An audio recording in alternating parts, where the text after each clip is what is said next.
going on, everybody? Welcome in to another episode podcast to talk about our favorite team, the Arizona Cardinals. Huge shout out to the people that are currently in the chat right now. We got Spida, we got Michael, Chance, Gabriel, Michael up there in the chat as well. We got some people talking about Colin Kaepernick. Man, it's the offseason, ladies and gentlemen. It's the offseason. Huge shout out to the people that are currently in the chat right now. Appreciate you guys for being here. Do me a huge favor. Smack up the like button on your way in. Do me that huge favor, and if it's your first time here, subscribe it up here to the AZ Sports Fan on YouTube. We are going to get content galore coming your way. Appreciate you guys for being here. We got a lot to talk about today when it comes down to the Arizona Cardinals. Well, obviously, I guess not a lot, but it's the offseason. It's combine week. We're going to talk about players to look out for in the combine. We're going to talk about the Kyler Murray situation that, obviously you had Monty Ossenfort and Michael Bidwell talking this last week on Newsmakers Week on Arizona Sports. We have a couple clips that we're going to be diving into that as well. I want to get your guys' opinion on this whole situation, but we got a lot to talk about. So let's get started, shall we? Let's go and give a huge shout out here to the sponsors of the AZ Sports Fan here on YouTube, the guys that are keeping the lights on. BetUS. If you're looking for a brand new sports book, BetUS is the way to go. Currently, right now, if you use promo code YouTube150, they will provide you with a 150% sign-up bonus on your first deposit and a 125% sign-up bonus on the following two. That's going to be using promo code YouTube150 upon signing up. Of course, bet responsibly and bet within your means. But, ladies and gentlemen, let's get started, right? Like I said, it's the off-season. Not a lot to talk about, but, we want to talk some Kyler Murray. We also want to talk about things that are potentially implicating the draft as well as the NFC West. Has anybody seen this news going on amongst the world of the NFL? Right here. Matthew Stafford. I want to get a gauge in where you guys are currently at right now with the whole Matthew Stafford thing. Now, why are we talking about Matthew Stafford, right? If you're asking me right now, why are we talking about Matthew Stafford? Well, one of the biggest reasons why we're talking about Matthew Stafford is because he plays in the NFC West. Have you guys heard of all the rumors that are currently going on with potentially him being moved off from the Rams? Now, I also heard the other thing where Ian Rappaport came out and said that this is more of the Rams want to see where his value was at, right? So they gave his agent, and him permission to say, hey, go shop your value in the combine. Let's see what you're worth. Now, can he stay with the Rams and get a value in this combine? Yeah, absolutely, right? That might be what this might trend towards, where he might become or still be a Ram in 2025.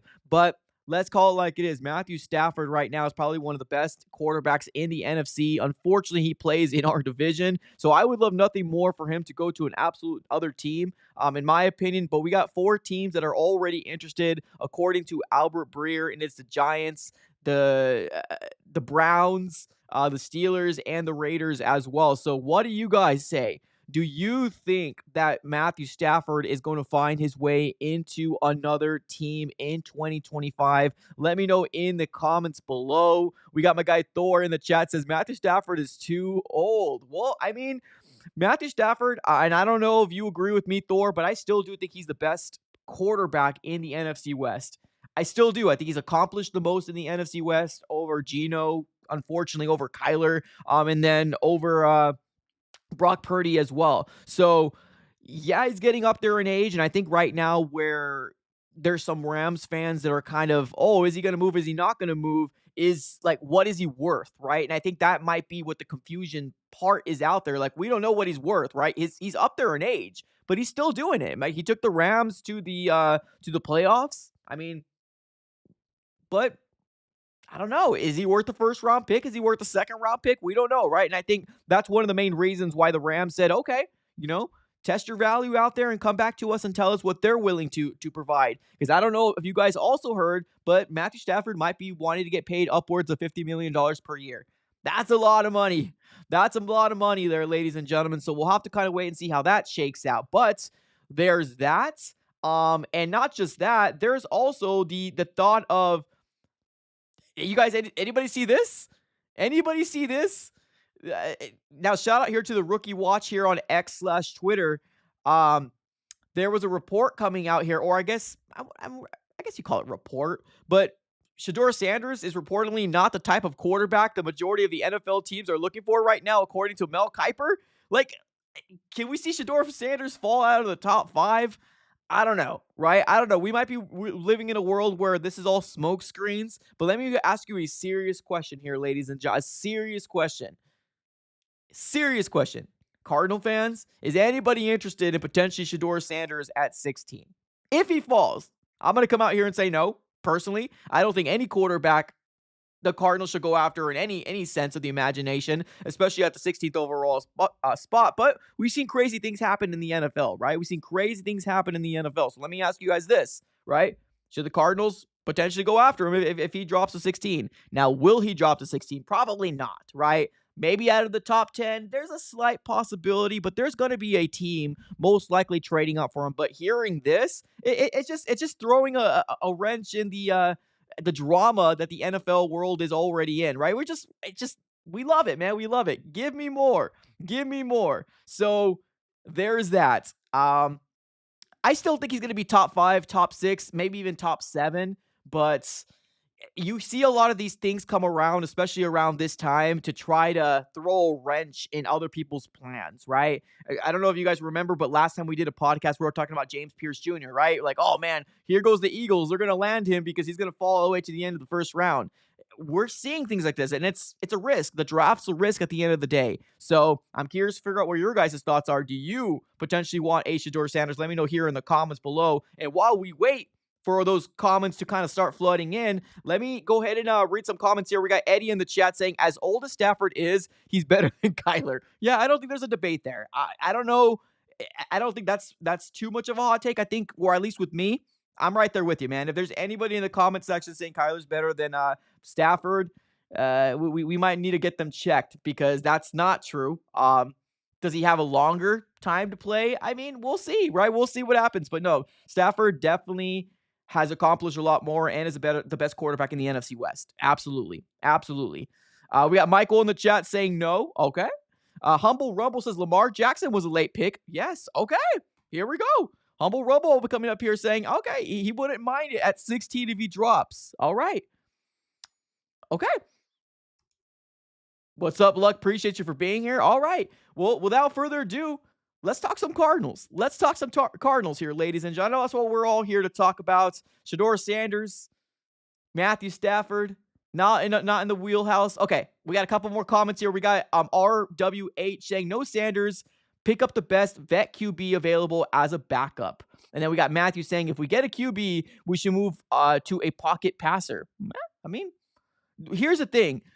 Do you think Bo Nix is a mobile quarterback? I mean, he's got the mobility. I don't think he's a mobile quarterback, but man, somebody like Bo Nix would be really, really good, right? Delivering great dots down the field, but has the ability to escape the pocket with his legs. I mean, we'll see. We'll see. We have to believe in Kyler. I mean, well, we got to, right? We have to. I mean, we're kind of stuck in this situation. So let's talk about that. Great segue here from my guy Humble Rumble. Let's talk about Kyler Murray. Now, if you guys do not know, last week during Newsmakers Week of Arizona Sports, and I did already post a video about this a little bit more in depth. It was a long video, so I appreciate you guys for actually, rocking with me and checking the video out if you guys already have. But we did hear Monty Ossenfort talk about Kyler Murray. We also heard Michael Bidwell talk about Kyler Murray. So what we really want to talk about in this video is, do the Arizona Cardinals truly believe and back Kyler Murray for 2025? And I think yes, right? It's a simple answer. Yes, they do, right? But that's not saying that the job is for certain for 2026, right? This is going to be a pivotal, and I mean a pivotal year for Kyler Murray to take that next step. You heard Monty Ossenfort come out and say, we're kind of waiting. He didn't say we're kind of waiting for that, but he thinks that he's going to take that next step this year. Now, I'm always going to be one of those guys that's going to kind of take a step back and say, okay, well, what has history taught us, right? We're heading into year 7 of Kyler Murray. We're all hoping and believing that he's going to take that next step because that's what we need as a franchise, right? In order for us to pay the amount of money that we're paying Kyler Murray, and I think right now there was a tweet posted, he's one of the top 10, if not top 11 paid quarterbacks in the NFL, right? And we still haven't won a playoff game. We still haven't won it, right? And I get it. It's a lot of things that are around Kyler Murray. The rebuilds that happens around Kyler. It's not all Kyler Murray's fault. I 110% agree with you. But at the end of the day, the NFL, it's a stickler. It's a nasty business, and it doesn't care who you are, right? Just to quote Rocky Balboa, it'll beat you down to your knees if you let it, right? That is what the NFL is. It's a nasty league. They don't care. That's why people say it's called not for long, right? It's a not for long league. That's what it stands for. Kyler Murray has a long leash in terms of he's been given 6 years. Would this fly with any other organization? Probably not. But, we are the Cardinals organization. He's probably the best drafted quarterback we've had in the 2000s. That's the truth. That's the truth. So are we trying to hold on to something because we truly believe it's going to blossom into a flower? Maybe, right? Maybe. But let's listen into what Monty Ossenfort had to say about Kyler Murray because, there's a lot of people out there that want Kyler gone, right? A lot of people want Kyler gone at this moment. So let's dive right into what Monty Ossenfort had to say about Kyler Murray last week on Arizona Sports. Quarterback Kyler Murray remains very, very polarizing here in the Valley. I think organizationally, you guys have done everything you can to sort of nurture that relationship and grow him as a quarterback. What do you make of his late season struggles? From your vantage point, what boxes does he have to check to finish these seasons as well as he starts them? Yeah, and I think Bick, with that, I think it's really the same thing with our whole team. Is we have to, just what you said, we have to finish. And so there was those tight games that, hey, was it only Kyler? No, there was other things that the rest of the team could do. Does Kyler have to play better? Absolutely, he does. So we talk about it all the time. Keys to our team is we don't want to turn the ball over and we want to make explosive plays. And so when Kyler was doing those things and contributing those things, he was rolling, he was humming, and we saw what that could be. And then when those games get tight and we turn the ball over and Kyler's involved in some of those, like that's where it's going to get tough to win. And it's going to get tough to win late in the season when the window of opportunity just shrinks. And so, that's a hump that we have to get over. And so Kyler has to improve on that. Our whole team has to improve on that. We have to raise our level of consistency. But we've seen what that looks like when Kyler is humming, what he can do with his arms and with his arm and his legs, and the pressure and the stress that he puts on a defense. And so we have to find a way to not only Kyler but the rest of our team even out those ups and those downs so that we can come out on the right end of those close games, especially late in the season. Marvin Harris. The funny thing, since I've been doing this, right, and especially full time, I've been doing this, and I've been very, very, at least try to be real with the people out there. And the moment that I started to question Kyler Murray as a podcaster, as a YouTuber, as a content creator, there was a lot of portion of Cardinal fans they're going to start saying, especially if this year doesn't go the way that's, we all hope that it goes. And I'm talking about a playoff win, right? Fingers crossed. But the moment that I start talking about Kyler Murray, there's a lot of people that kind of were turned off with, oh man, you don't believe, right? You don't believe. Did you just hear what Monty Ossenfort had to say? Did you literally just hear what Monty Ossenfort had to say? He said, does Kyler Murray need to play better? Absolutely he does. Okay. Am I living in crazy land? Am I living in La La Land?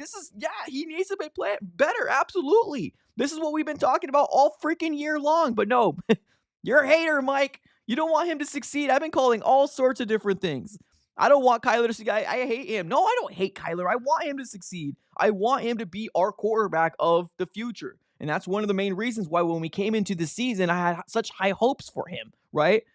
Was I giving him a little bit of an issue when he came back in the 8 games, first year with Jonathan Gannon, the last 8 games of the season, and we finished off the season, 3-5, I believe it was? Did I give him a little bit of flack there? Yeah, I gave him a little bit of flack. I'm like, yeah, you got to win games. You have to, right? But that's kind of where my eyes started to open up a little bit where, hey, you got 8 games. I get it. You're rehabbing from an injury. But at the end of the day, I mean, if you're a franchise quarterback, you got to find wins to win, right? So 3-5. It didn't really work out great. Okay, no worries. We'll give him a mulligan. Let's start back up when we're 0-0. Comes back, started off the season fantastically. 6-4. Who would have thunk it? Who would have thunk it? And then obviously that dreaded bye week comes around. And it's just, we cannot get over the hump. That's the problem. We can't get over the hump in the end of the season. And I'm not sure if it's one of those things where it's like, it's too much for his body. I'm not sure if he just loses sight. I'm not sure if the competition just gets harder and harder because people adjust in the second half. That's a reason why people say November football and December football is one of the toughest football you can actually play because it's getting ready for playoffs, right? If you're either a playoff team, you're going to cut it. If you're not a playoff team, you're not going to cut it, right? You're not going to cut it. So Now, you're hearing Monty Ossenfort coming out and saying, does Kyler Murray need to play better? Absolutely he does. But that's not also putting the blame all on Kyler, right? He's not. And also, I didn't do that as well. I didn't put the blame all on Kyler Murray, but as a franchise quarterback, your job, especially if you're getting paid the amount of money that you're getting paid, you need to be able to elevate everybody around you. And we're not doing that. And that wasn't happening, right? There's no way that any other organization like the Eagles or any other big markets out there would let anything fly if Marvin Harrison Jr. and Kyler Murray haven't had the connection. They haven't had a connection all freaking year long. All year long, there was a miscommunication, either coming from Kyler or Marvin. I don't understand why it took as long as it did. And it's still kind of up in the air, right? This offseason, what I want to see is I want to see Kyler Murray get a freaking hotel room, get a cabin, get something where you guys spend days with each other, if not days, weeks with each other. That connection needs to get down flawlessly. It needs to get good. I can't live in another world where we have a 4th overall pick that we used up in the 2024 NFL draft and he's not being utilized like he's a number 1 target, right? And I get it. We're a run offense. That's fine. But you could still have a really, really good, solid X wide receiver, and that should be Marvin Harrison Jr. Now, I have all the faith and the confidence, like I had all the faith and the confidence in Kyler Murray in year 1 and year 2 and year 3. I have the same faith and confidence that I have in Marvin Harrison Jr. because guess what? This is his year 1, and he's heading into year 2. So, does Monty and does the Cardinals organization believe in Kyler Murray? They do, but they feel exactly the same way that I do. At least hearing Monty Ossenfort talk, they feel the exact same way that I do. The next level needs to be accomplished, and it hasn't been there. Can year 7 be that pivotal year for Kyler Murray to finally have that aha moment? I mean, what's what we're all hoping for, right? But I kid you not, there has been long-term Cardinal fans that have told me, I'm not going to lie to you, I'm not going to watch the Cardinals anymore unless they get rid of Kyler Murray. Okay, I mean, everybody should have the stance that they want. Everybody's got a right to their opinion. That's fine, right? But you also don't want to get rid of them for the sake of getting rid of them, right? You have to have a backup plan. You have to have some sort of contingency plan. And right now, the Cardinals don't have that. They don't have it. So, no point in getting rid of them if there's no plan in place for it. Now, you also do got to address a lot of holes on your team that unfortunately in 2023 and 2024, it really wasn't able to be established, right? Slot wide receiver, big need. Edge, big need. Interior defensive lineman, big need. Right tackle, although we got Jonah Williams, still a big question mark out there, right? Is Will Hernandez coming back? Question mark. Is Evan Brown coming back? Question mark, right? A lot of question marks within this Arizona Cardinal team heading into 2025, and it's going to be make or break. Well, at least that's what it feels like for your quarterback, Kyler Murray, right? We still don't have a dominant superstar edge rusher that we're all hoping to have. We don't have that.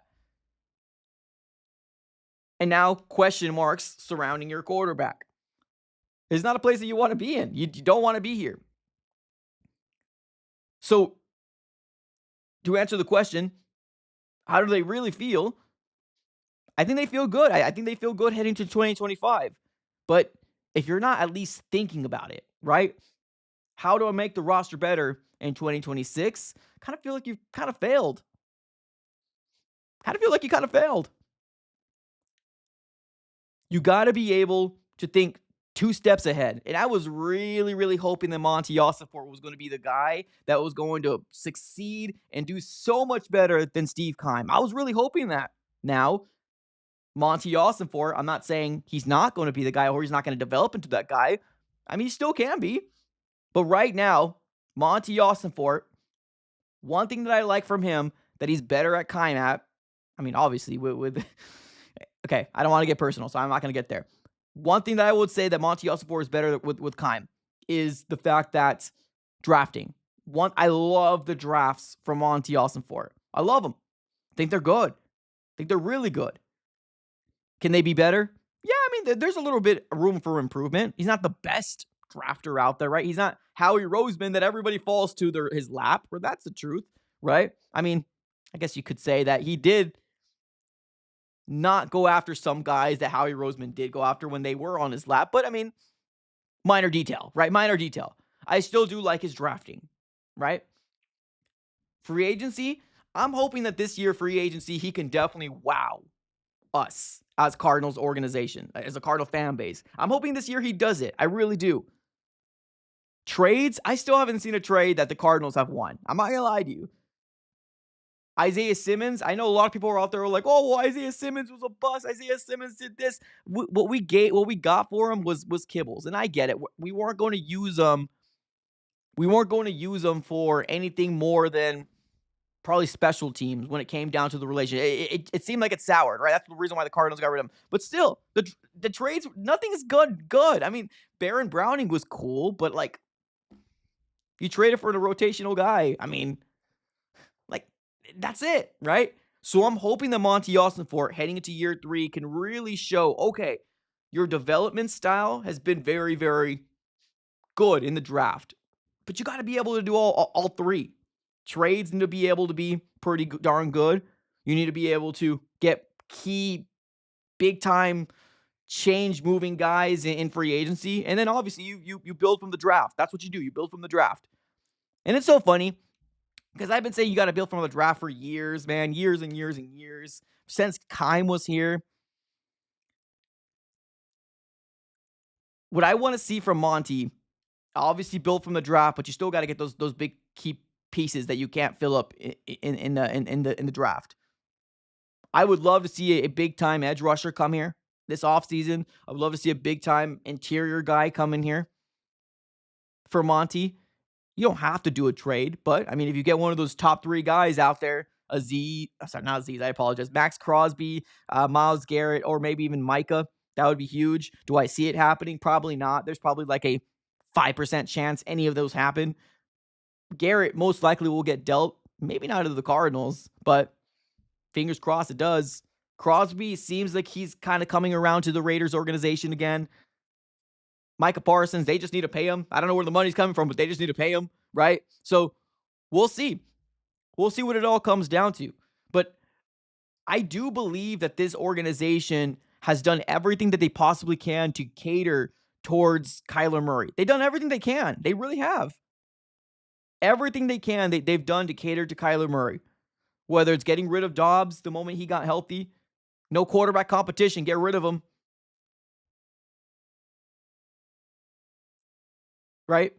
Not bringing in a third quarterback or keeping a just drafted second-year quarterback as his backup. Of course, there's nothing there fueling the fire of your current quarterback. He's good. He's Gucci. He's got no flames under him, right? He could do no wrong because there's no backup plan. This year 7, I hope that changes. I really do. I hope that changes. I hope that changes here with the philosophy of Monty Ossenfort. I hope that when he said to everybody when he got hired that his job was to replace everybody in the locker room, I hope that that's true. I really do. This Cardinals organization, and I think that they're fully aware of currently the contract status of Kyler Murray. This is the last year of guaranteed salary for Kyler. So he probably most likely isn't going to go anywhere for 2025. He's probably not going to go anywhere. So for the people out there that's saying, oh, it's better than nothing, right? I just want him gone. We might just have to do one more. And hope and pray that we can finally get over the hump. Hope and pray that we can finally get over the hump. And the hump is obviously not crashing and burning at the end part of the second half and win a playoff game.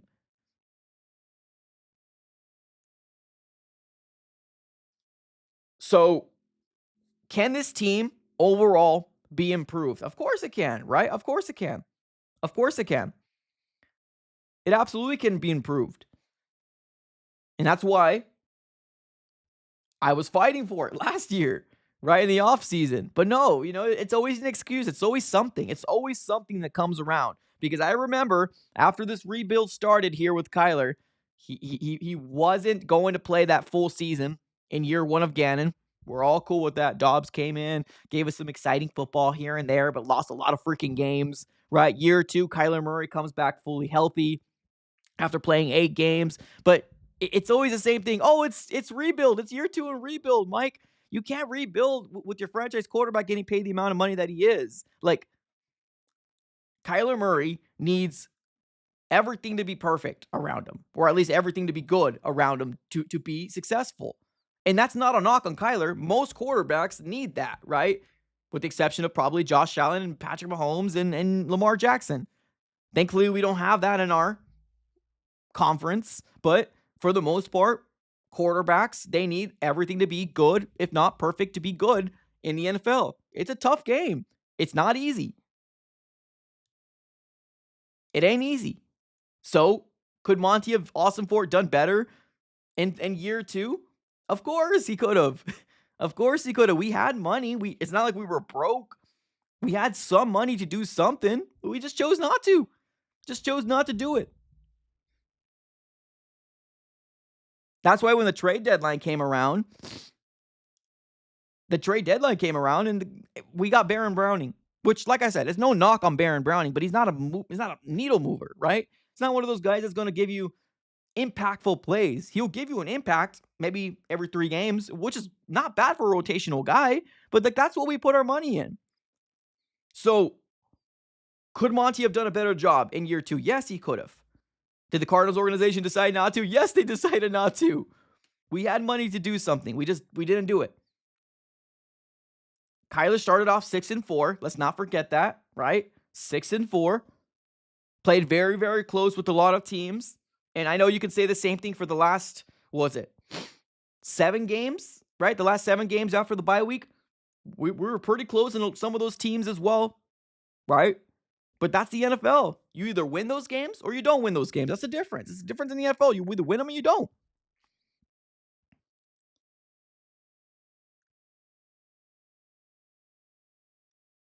So, 2025, crucial.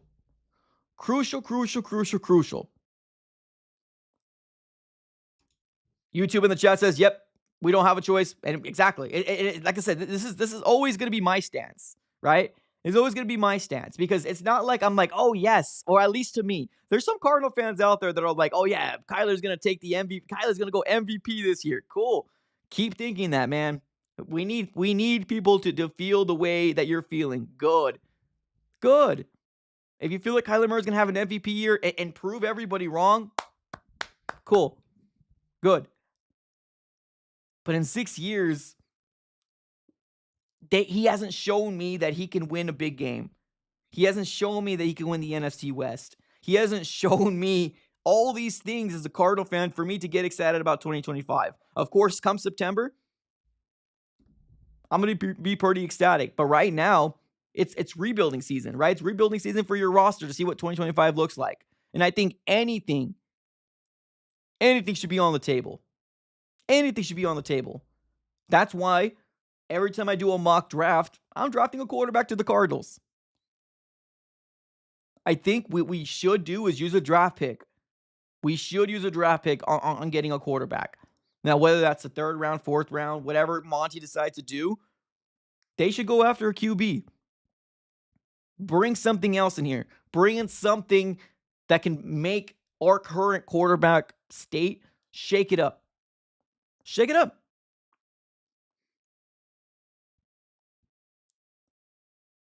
Six years. 6 years. 6 years. It's enough for me to say, okay, my decision's kind of already made, but the organization wants to do this, then okay, let's back it and let's hope it doesn't blow up on our face. Like that's my stance in 2025. Seriously. I wish I was a little bit more excited, but we'll see. Fausto in the chat, what's up, man? He says there is no underdog story here. Stop waiting for the knight in shining armor. No old Kurt Warner Cinderella story. Kyler Murray needs to work all summer at 100%. Yeah, Hunter, agree with this. Agreed. This is a prove-it year for Kyler, and I was really hoping last year was a prove-it year for Kyler, right? I was really hoping so. And it kind of was for me. It was a prove-it year for Kyler, for me. If I was running this organization, people wouldn't like me, but it's okay. That's why so badly I want a contingency plan heading into 2025. I'm cool with writing it. If you want him as your friend, if you want him as your quarterback in 2025, that's cool. Never have I ever once said trade him. At least me. I know my chat has said it. I know my chat has said release him. That's not me saying that. That's my chat. That's my chat saying release him. That's my chat saying trade him. I've never once said it. I'm fully aware that there's really nothing else out there unless you're willing to risk another bad season. But what I'm looking for is a contingency plan. I'm looking for using a draft pick or getting another QB in here via free agency. But let's call it like it is. Look at the free agency class. With the exception of 3 or 4 people or team or players, this is not a really good free agent class. It really isn't. This free agent class is pretty bad, and we got so much money to spend. We got so much money, but this free agency class is not that great, right? But I still do want Josh Sweat. I think he's going to be obviously a huge upgrade for the Cardinals because he's a part of my, with the exception of 4 or 5 players, right? He's one of those guys I would really want. Milton Williams, another guy that I really want as well. I think he's definitely a good player that's going to elevate the defensive line. Yeah, to me, I hear Monty, and I'm okay with what he's saying.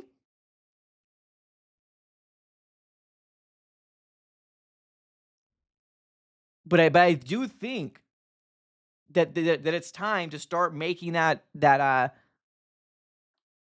preparation for the adjustment, for the next movement, right? For the next, okay, let's see what this guy can have, right? Humble Rumble in the chat says Kyler Murray playoff win this year. All right, well, let's book it. Book it. Let's book it here. That's what we need, man. That's what we need. That's what we need to see. It's a playoff win. And I need to see Monty Ossenfort start spending that money. I need to see Monty Ossenfort start spending that money.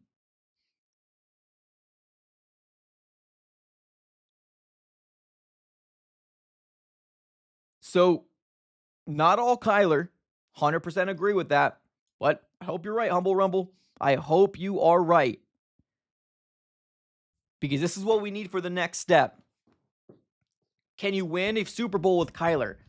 I mean, you see Jalen Hurts winning, so you get a little bit more, maybe, right? You get a little like, maybe he can. I don't know, man. The crashing and burning at the end of the season, it's not a Cliff Kingsbury thing. It's not. Let's not forget that Kyler Murray, when he came back healthy, although, yes, recovering from a huge injury in year 1 with Jonathan Gannon, he did finish off the season as well with those 8 games, 3-5, right? Now, I get it. We gave him a mulligan, right? We gave him a mulligan because he came back from a real drastic injury, has to learn this playbook, different feet work. All the excuses were under the sun when it came down to that 1 year of Kyler Murray coming in the first system with Petzing, right? Finished off 3-5. And then, of course, we know what happened after this bye week, right? It's not new. It's not one of those things where it's like, oh, man, right? I hope you're right, Humble Rumble. I really do. We got my guy in the chat saying Jalen Hurts is the mature version of Kyler. Here's the thing, like, it's not even like Kyler Murray's immature anymore. He's fixed that. I can address and I can acknowledge that Kyler Murray has gone leaps and bounds better maturity-wise. Does he still answer a couple questions a little smirky a little bit in these press conferences? Sometimes, right? These sometimes chuckle a couple different times where you're just like, why are you, like, what? Like, how is that? Yeah, sometimes he does. But for the most part, I feel like he has matured, right? So I'm not going to come out here and try to attack character? Does he still kind of get bummed out on the sidelines when things don't go his way? Yeah, he does. He still does. That's why Drew Petzing had to go to him and put his arm around his shoulder when he knew that losing that Panthers game was probably the fork in the knife for the Cardinals. Or it's probably the knife in the heart is what I meant, not the fork in the knife. What am I talking about? It's probably the knife in the heart for any playoff win when you lose to the Panthers, right? That's why Petzing had to go to him and tell him, hey, it's okay, buddy, right? It's going to be fine. Now, he had a really good game versus the 49ers. I'll give him that. He had a pretty solid game versus the Rams. Unfortunately, only equated to 9 points in a freak throw a ball to Trey McBride's forehead, bounced off, and they get an interception, right? There was a little hope there that the Cardinals could have potentially beat the Rams, but playoff chances and playoff hopes lost when you lost to the Panthers. So, let's hope. Let's hope. Fingers crossed.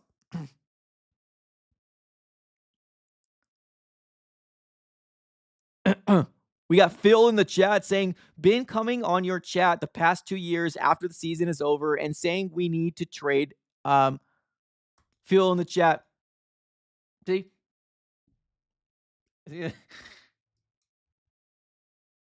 And I also saw somebody up here as well.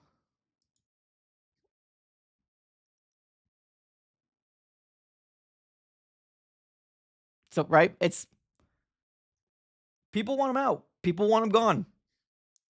That's why I'm so curious to figure out how this season's even like if we don't have a crazy free agency,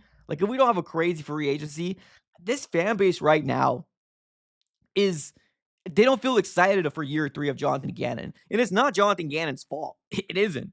It's just because we watched the season for hopes of a playoff run, right? We watched the season for hopes of a playoff run. And we're starting to see the same thing over and over again in the crashing and the burning. In the end of the season, it becomes not fun. It becomes, great start, 6-4. Great start, 7-0. But watch out for that second half because it's coming for you. It's going to be a thing that is always going to be a stigma around Kyler. Always. Until he changes it. Sorry to break it to some Cardinal fans out there that just want positivity. But I do think this organization is going to back him in 2025. I mean, as they should. There's nobody better out there. Unless you, as a fan, is willing to risk the thought of potentially another 3 or 4 win season with potentially bringing in a bridge quarterback or potentially drafting a quarterback high. If you're willing to risk that, then okay, I can see where your stance is, right? But for me, I don't want to go back to that. I think right now, Jonathan Gannon, I got nothing bad to say about Jonathan Gannon right now. Is he a little goofy? Does he say a little weird things here and there? Yeah, he does. But I think he's changed his culture. But if Monty Ossenfort has come out last week and said, does Kyler Murray need to play better? And he says, absolutely he does.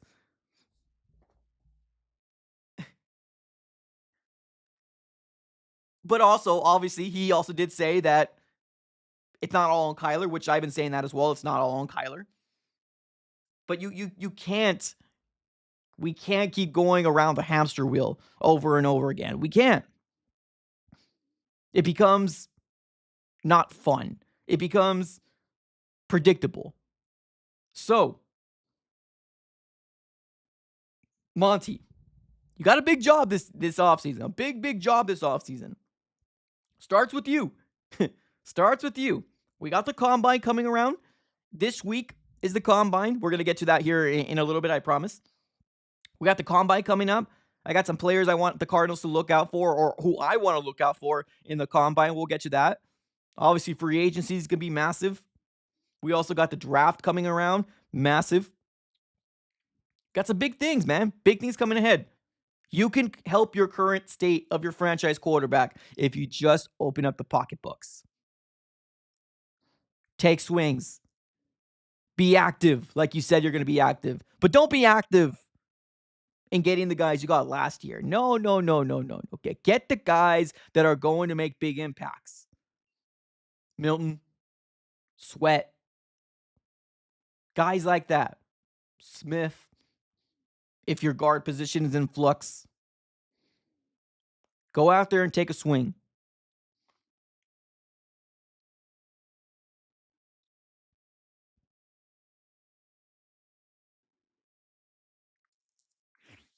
That's what I'm looking here from Monty.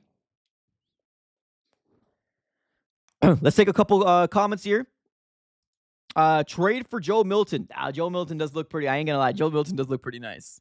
Does look pretty good. Nice. Eddie in the chat says the Eagles play hard because their fans will give them hell for losing, but Cardinal fans can't say anything to their team without being haters. Yeah. Here's the thing.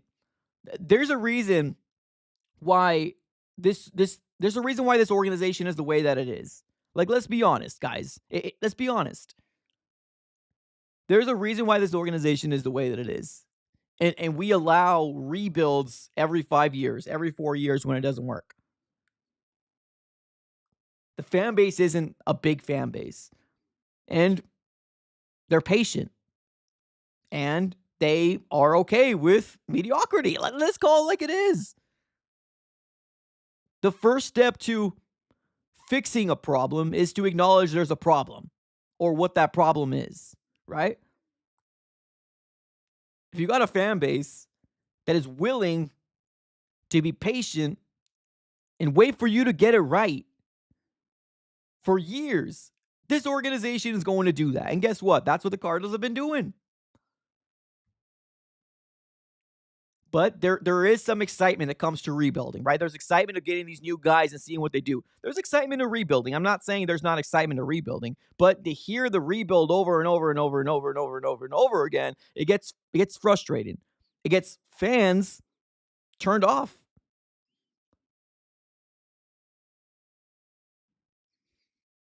I know a lot of Cardinal fans that don't want nothing to do with the Cardinals in the offseason. They don't care. They just want results.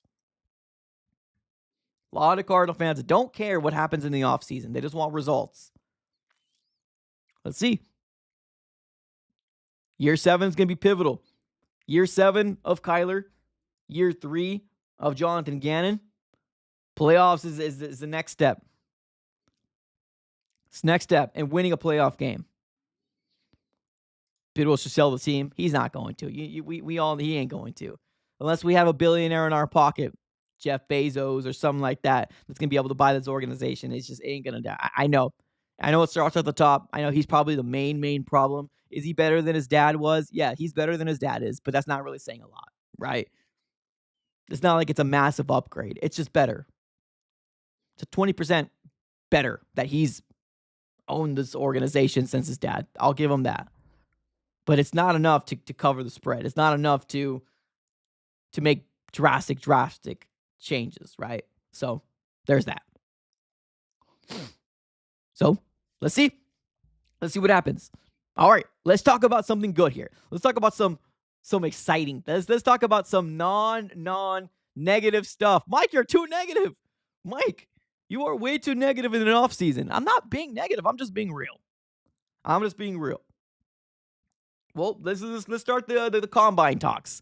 This is going to be the start of the combine. I'm very, very curious to figure out where the Arizona Cardinals, who they're looking at, who they're going to interview. So if you guys do not know, we're going to be basically following this as close as we possibly can. There's a lot of targets I would love the Arizona Cardinals to obviously interview and get a look at in this year's combine. Now, you're going to notice some names in yellow, and you're going to notice some names in white. The names in white are going to be the names that most likely, probably the Arizona Cardinals will not draft. Like, there is a probably 10% chance, maybe even less than 10% chance that the Cardinals are even considering them at 16. It's okay. I just put them on here because I want to see what they do in the combine, right? It's names that I'm excited about. Emeka Ibuka, I want to see what he does in the combine. I think he's going to have a fantastic career in the NFL. Reminds me a little of JSN, but a little bit more explosive. Sorry, Seahawks fans. I really want to see what Emeka Buka does this combine. I want to see what Jackson Dart does. His name has been very, very, very, very much floated around about a potential first-round pick in Jackson Dart. I wouldn't do it myself. I wouldn't go Jackson Dart first round, but this quarterback class is it's not great. It's not a great one. So I'm excited to see what he does. That's why I have him in white. Is he a real possibility at 16? Most likely not, right? Is a quarterback a real possibility at 16? Most likely not. But the intrigue of this quarterback class is that a lot of them aren't seen to be those top tier guys, right? But can you get a quarterback you really like in the second, third, fourth, fifth round? Yeah. If somebody falls to you, if you like Quinn Ewers, if you like Will Howard from Ohio State, if you like those guys, hey man, maybe take a swing. Before Jackson Dart's name has been floated around in the last month, I was really hoping he was going to fall to the third or fourth round. It's not going to happen anymore. It really isn't. But I still want to see. I still want to see what he does. The players in yellow, those are going to be realistic possibilities, right? Now, do they fall to 16? That's a big question, right? We don't know. We don't know. Seen multiple mock drafts where we see Mike Green fall. We see multiple mock drafts that James Pierce Jr. falls. We've seen some mock drafts that Walter Nolan falls, right? Michael Williams, Jalen Walker, Josh Simmons. Now, I'm not saying that Josh Simmons is my favorite tackle. I'm not saying that. It's just, it would make sense, right? It would make sense for the Cardinals to potentially go after Josh Simmons, tackle out of Ohio State. We love Ohio State, man. We love Ohio State. Now, this is only for the first round. I don't have a list for the second, the third, or fourth round or anything like that. It's just, it's so hard to predict who's going to be available at the second round when you got so many picks ahead of you. So this is only for the first round, combine targets that I would love the Arizona Cardinals to potentially go after, right? So Mike Green, I think he had a fantastic Senior Bowl. He ended up leaving the Senior Bowl early because he just checked all the boxes he possibly can. There were some things out there that I was seeing about Mike Green off the field that it's a little concerning. I'm not sure if I saw a very realistic report or anything like that has legs on it. And if anybody does, please tag me on social media. I would love to see it. But I heard some things about Mike Green. We talked a little bit about James Pierce Jr. last week about character issues that are going on with him. Will that make him fall? I don't know. Walter Nolan, Jalen Walker. It's so weird with Jalen because there's some mock drafts I see him go top 10. There's some mock drafts that I see him falling to the Cardinals. So I'm going to put him up there. Michael Williams. What I would really love the Cardinals to do is go after defensive line. That's what I would really love the Cardinals to do. Ian in the chat says, those Georgia boys are different, Mike. Yeah, I mean, yeah. The Cardinals need to really focus on. They need to focus on these big school names that have guys that most likely will make a year one impact for them. I'm excited about Darius Robinson coming back healthy. Fingers crossed he stays healthy. I'm excited about year 2 with him. Hopefully BJ Ojolari can give us a glimpse of regular season play. Hopefully. But I'm excited about him too. But yeah, these are the guys I really want to target here in this year's combine. I'm excited about all these guys, honestly. Now, to be clear, the guys in yellow, I feel like are realistic for the Cardinals at 16. The guys in white, I just want to see what they do in the combine. It's not probably realistic that the Cardinals are going to go Emeka Buka at 16 or even Jackson Dart at 16. And I'm fully aware of that. It's just, I want to see what they do, personally. Got a couple comments here that I want to get to. We got my guy Luck in the chat saying, so Carson Beck is staying in college? Yes, he is. I think we could have been good choice for a backup. Yeah, Carson Beck is staying. He made the decision. So I believe he actually transferred schools, if I'm not mistaken. But yeah, he is staying in college. Yep. Thoughts on Jackson Dart for a backup? Yes. Just Yes. Like that's all I'll say. I've been talking about Jackson Dart for at least a month or two now, right? And one of my subscribers are the ones that actually got me on him. So shout out to them. But yeah, no, yeah, I would love that. The problem is that Jackson Dart, he is skyrocketing on people's draft boards right now. Skyrocketing on people's draft boards right now. So we might see Jackson Dart go first round. Yeah, as crazy as that sounds, we might see him go in the first round. We might even see him go in the second round. Will the Cardinals go after QB first and second round? Most likely not. Should they? Probably not. There's so many holes on this roster, especially defensively, that we should address with some, like my guy Ian in the chat says, some Georgia boys. Some Georgia boys. Kenneth Grant would be, yeah, I wouldn't mind Kenneth Grant. Yeah, I wouldn't mind him. It's just, with Kenneth Grant, I would love to trade back. If Kenneth Grant is a guy that the Cardinals like, trade back and try to accumulate another pick, right? At 16, and I know I saw that mock draft coming out. I don't know if I feel good about Kenneth Grant at 16. I don't know. I don't know. It just doesn't give me. I mean, will I be excited? I guess I would be, but I don't know. I would rather go Jalen, Michael, Walter Nolan, Mike Green, or James Pierce Jr. I do like the idea of Kenneth Grant, but if they do that, trade back. Trade back to somewhere in the 20s. Try to accumulate another draft pick and then get him. That's kind of how I feel about him. I do too. I do too. That's why I got him on my list. I want to see what these guys do in the combine. I'm really excited about that.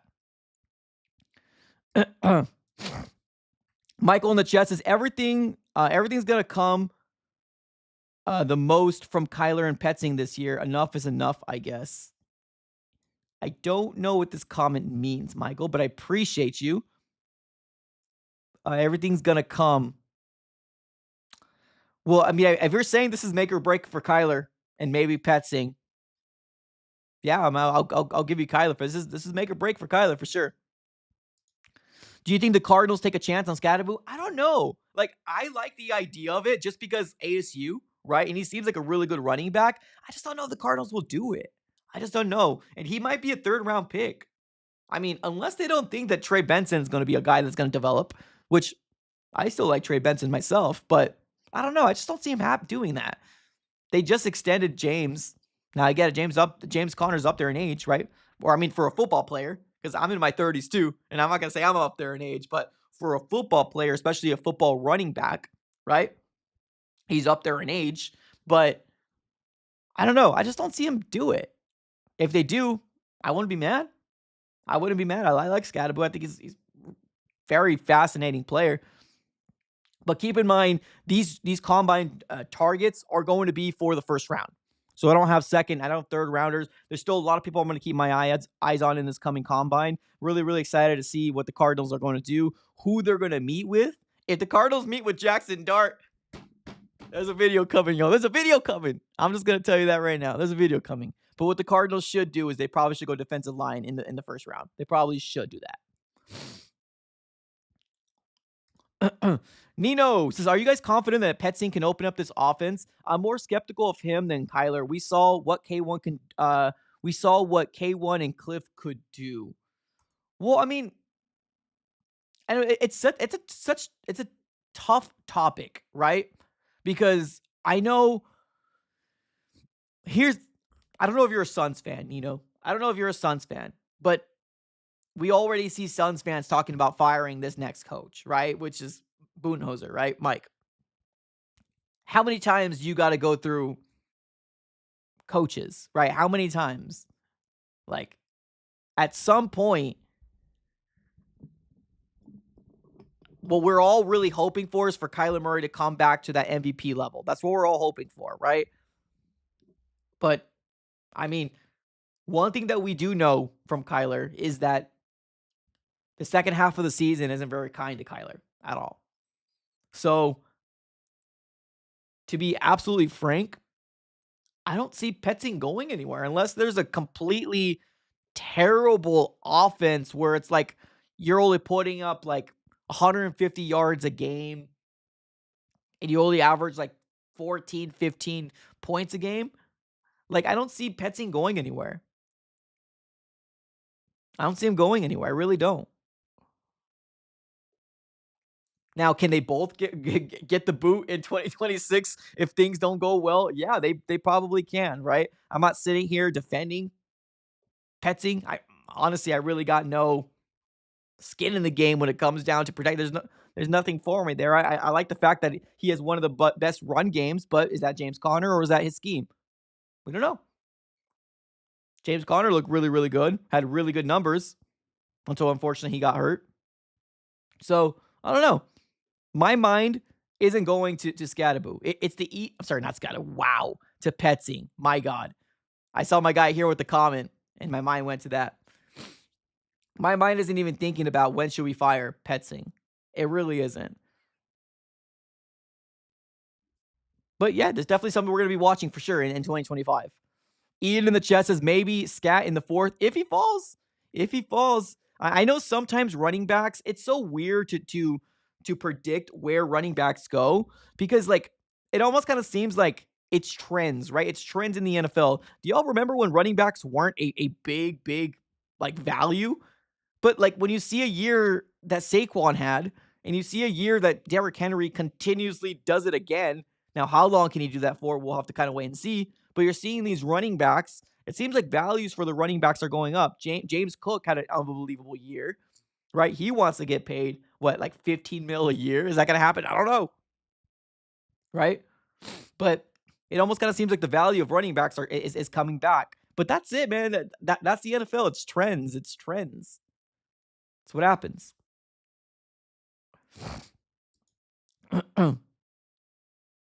Yeah, the run game was good. Passing game on the other hand, and that's the thing. Like, who do you blame, right? You don't know. As Cardinal fans, we're all pretty confused. We're all pretty confused. We don't know if it's Kyler. We don't know if it's Petzing, right? But one thing we do know is that for some reason Marvin Harrison Jr. and Kyler Murray couldn't get that connection going. Now, is that because we weren't able to get Marvin going early, right? Or getting play specifically for Marvin? I will definitely put some blame on Petzing for not doing that for sure. That's one thing that I would love for him to start doing is for him to actually get design plays for his weapons to get the ball early. He hasn't done that, right? And I know we're all we don't want to hear the word screen, right? Because Cliff Kingsbury, Cliff Screensbury, right? We don't want to hear the word screen, but get a freaking screenplay. Get a quick throw over to Marvin Harrison Jr. Get him involved quick. That's one thing that Petzing hasn't been able to do. Michael in the chat says, "Woo, wow, you're already willing to let him go, huh?" I don't know. I like Benson. I do like Benson. They shouldn't believe it's yeah. I mean, well, there's that. Michael in the chat says, "Scat on the Cards is a scary thought." Yeah, man, we got the Seahawks. Let's see what the Seahawks do this year. I know they don't have a lot of money, but they got draft picks. Let's see what they do with the draft picks. I'm curious to figure out where Stafford's going to go. Hopefully he leaves the NFC West. Fingers crossed. Petzing needs Burrow. Yeah. I mean, I think any fan base would love Burrow. Any fan base would love Burrow. That man is that's a good player. That's a very, very good player in Burrow. I know he didn't have a good year this year in terms of record, but he did everything he can in the end of the season. Everything he can to try to bring that team back. We'll see. What's up, Uncanny? Simmons ranked best right tackle plus new O-line coach from the... Yeah. But remember when I did the mock draft, though? Like a month and a half ago? When I did my mock draft 1.0, I got killed. I got killed in the comment section. Somebody was like, do more research. I got killed in the comments below. People were telling me, you're done, man. You don't know. We got Justin Fry up in this piece. And now people are coming on the Josh Simmons train. Well, I mean, we'll see. We'll see what happens. I think he's a really good prospect. I really do. I don't know if he's going to be the best right tackle. He might be, right? But that's one thing that we need. It would be really cool to have two bookends from Ohio State. It would be pretty awesome, but we'll see. All right, couple more comments, and we're going to be closing up shop here. We got Ian in the chat says, I think it's wrong to put all the blame on Kyler. There's a lot of factors involved for our passing game not being where it should be at. The problem is that the stigma of Kyler crashing and burning at the end of the season, unfortunately, it outweighs what is right or what's wrong, right? That's I believe the big factor point is, right? And especially when you're looking at the career in a longevity form, you're going into year 7, right? If Kyler Murray won a playoff game, if Kyler Murray took us 2 playoff runs, there wouldn't be as much heat on him, right? It wouldn't be. I promise you, there wouldn't be. The problem is that we haven't seen success, and I can't speak for everybody. I'm only speaking for myself. And it's not just the Cardinal fan base. So if you're going to come out, and I'm not saying you, Ian, but if people are going to sit here and say, "Oh, this Cardinals fan base doesn't know what they're talking about. Oh, this is the best quarterback the Cardinals have drafted." I mean, you're right, but that's not really saying much, right? We haven't taken quarterbacks in the first round, and like we've got taken 3 in the 2000s. Is it 3 or 4 in the 2000s? I think it's 3. Leinart, Rosen, Murray. We don't take quarterbacks in the first round. Maybe because we don't know how to develop them. Maybe. I don't know. But not really saying very much. It's not like we took 20 swings and he was the best one. No. He's the best. Yeah, for sure. Better than Leinart, better than Rosen. But better only comes from if we can unlock what he can actually do, like the potential. That's where the better comes from, right? The better is if we can unlock that potential on a consistent basis and or in the second part of the season, then he's the best. But it's all speculations, man. It's all speculations at this very moment. So we'll have to kind of wait and see. But yeah, these are going to be the guys that I really want to see here in the combine for the first round, right? For the first round. And I know, I said it. The guys in the white on the bottom of this list, not realistic. That's why I put them in white. It's going to be those top guys in the 6, those yellow ones. I want to see what they do in the combine. But we're in the combine week. We're in the combine week, ladies and gentlemen. So football content is not stopping. We're going to continue to shove videos and continue to go ahead and keep videos rolling here because that's what we do, man. We want to, at the end of the day, make this Arizona Cardinals organization hopefully a consistent organization moving forward. And I know that's Monty Ossenfort's plan. I know that's what he wants to do. I know that's what Jonathan Gannon wants to do. He wants to win. And I know that's what Kyler Murray wants to do. He wants to win, right? So let's follow along to see the decisions that are being made here for Monty Ossenfort moving forward. Another huge shout out here to the sponsors of the AZ Sports Fan here on YouTube, the guys that are keeping the lights on. BetUS. Looking for a brand new sports book? BetUS is the way to go. Currently, right now, if you use promo code YouTube150, they will provide you with a 150% sign-up bonus on your first deposit and a 125% sign-up bonus on the following two. That's going to be using promo code YouTube150 upon signing up. Of course, bet responsibly and bet within your means. But ladies and gentlemen, if you guys haven't already smacked the like button, definitely do me a huge favor. Smack up the like button on your way out. Subscribe up to the AZ Sports Fan here on YouTube. Appreciate you guys for tuning in. As always, another huge shout out here to Humble Rumble with the $5 donation. Thank you so very much for being awfully generous. All right, y'all. Have a great rest of your day. And as always, go Cardinals.